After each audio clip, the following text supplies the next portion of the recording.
Today, we're diving into a really unique story out of Karachi, Pakistan. It's about a medical college that's run by the military, but it's named after a German Catholic nun. It's this fascinating blend of compassion and discipline, and we're going to unpack exactly how that works. And that's the big question, isn't it? It sounds like a paradox. You've got the Pakistan Air Force, known for its structure and precision, teaming up with a legacy of pure, selfless service. To really get it, you have to start with the incredible woman who inspired it all. So let's get into the story of Dr. Ruth Pfau. In Pakistan, she was so beloved that she earned the nickname the Mother Teresa of Pakistan. That alone tells you a lot. So who exactly was she? Dr. Ruth Pfau was a German doctor and a nun who was actually on her way to India back in 1960. But because of some visa issues, she ended up having a stopover in Karachi. And what she saw there, the condition of patients suffering from leprosy, it completely changed the course of her life. She decided to stay right then and there and make it her life's mission to fight that disease in Pakistan. And when I say life's mission, I mean it. We're talking about more than 50 years of work. For over half a century, Dr. Pfau was on the ground setting up clinics all over the country, training local staff, just relentless dedication.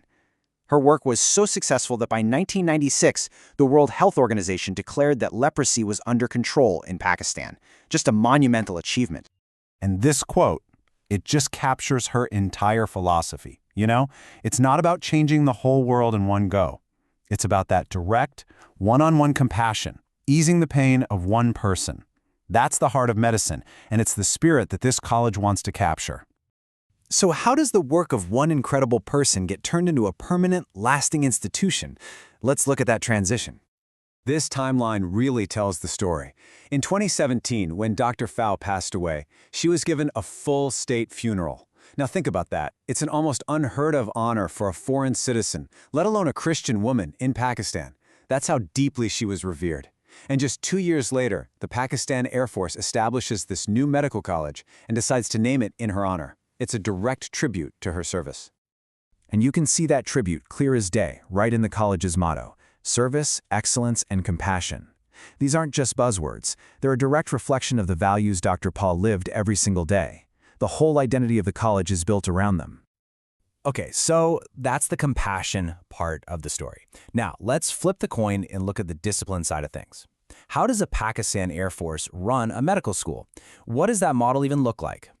This table breaks it down nicely. It's technically a public sector college because it's part of Air University, but it's managed by the Pakistan Air Force. And it's not just managed by them, it's physically located on a secure Air Force base in Karachi.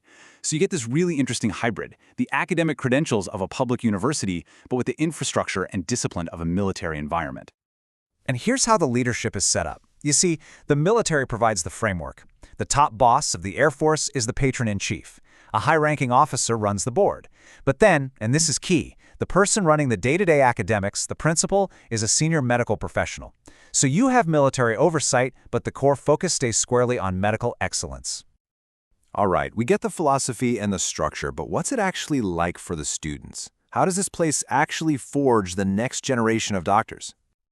Well, the heart of it is a pretty tough 5-year NBBS program. That's the standard Bachelor of Medicine, Bachelor of Surgery degree. The curriculum is modern, it's modular, and it's all designed to meet the national standards, so students are getting a top-tier medical education that's recognized everywhere in the country. And they've definitely got the facilities to back it up. You've got your digital library and learning resource center, of course.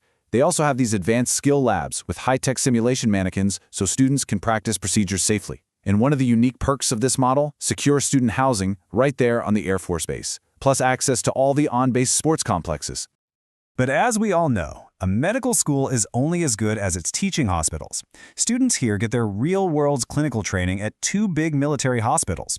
PAF Hospital Faisal is their main teaching hospital, a major facility, and they also do specialized rotations at PAF Hospital Masroor, so they get a really wide range of hands-on experience. So after 5 years of this unique training, what happens? What kind of impact do these graduates have, and how does the college prepare them for careers not just in Pakistan, but around the world?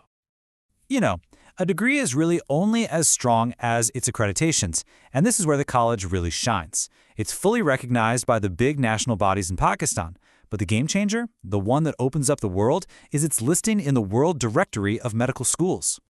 And being in that directory, that's a huge deal. It means the degree is recognized internationally. It's the key that allows graduates to go and take those critical international licensing exams, like the USMLE in the United States or the PLAB in the UK. It basically gives their degree a global passport. And that global mindset isn't just about what happens after you graduate. It's about who comes to the college in the first place. They actively welcome students from all over, overseas Pakistanis, dual nationals, and students from other foreign countries, which creates a really diverse and multicultural campus. And that brings us right back to where we started. This whole college is an experiment, really. It's an attempt to forge a doctor using two powerful forces: the deep, selfless compassion of Dr. Ruth Pfau and the focused discipline of the military. So the question it leaves us with is this: what kind of doctor is created in a forge like that?